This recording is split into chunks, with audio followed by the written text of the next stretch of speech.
আসসালামু আলাইকুম। এইমাত্র পাওয়া সবচেয়ে বড় খবর, কিছুক্ষণ আগে রাজধানী ঢাকা সহ দেশের বিভিন্ন স্থানে শক্তিশালী ভূমিকম্প অনুভূত হয়েছে।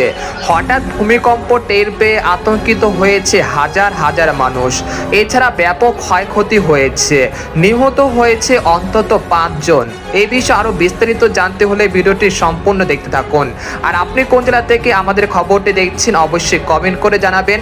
আর সবার আগে সর্বপ্রথম সেটি খবর জানতে আমার চ্যানেলটিকে সাবস্ক্রাইব করে রাখুন। এবার জেনে নিন এক নজরে।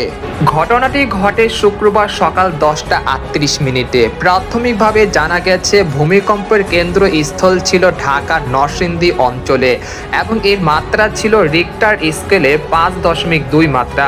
ভূমিকম্প নারায়ণগঞ্জের রূপগঞ্জে একটি 3 সেট বাড়ির দেয়াল ধসে 2 বছরের শিশু ফাতেমা নিহত হয়েছে। স্থানীয় সূত্রে জানা যায়, কম্পনের সঙ্গে সঙ্গে দেয়ালটি ভেঙে পড়ে ঘটনাস্থলেই শিশুটি প্রাণ হারায়। এছাড়া ঢাকায় ভূমিকম্পজনিত বিভিন্ন ঘটনার কারণে 3 জন নিহত হয়েছেন বলে প্রাথমিক খবরে জানা গেছে। নিহতদের পরিচয় ও বিস্তারিত তথ্য এখনো নিশ্চিত করে জানা যায়নি। রাজধানীর বিভিন্ন এলাকায় বহুতল ভবনে দেয়াল ফাটল দেখা গেছে এবং বেশ কয়েকটি ভবন ক্ষতিগ্রস্ত হয়েছে। কোথাও কোথাও প্লাস্টার খসে পড়া ও কাঠামোগত ক্ষতি খবর পাওয়া গেছে। সংশ্লিষ্ট কর্তৃপক্ষ ভবনগুলো পরিদর্শনের জন্য জরুরি টিম মোতায়েন করেছে।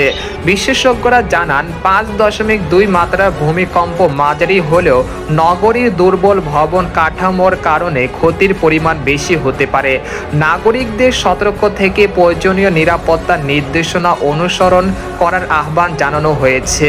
তো এই বিষয় ছিল আজকের খবর। তো আজকের খবর এখানে শেষ করলাম। সবাই ভালো থাকুন, সুস্থ থাকুন, আল্লাহ হাফেজ।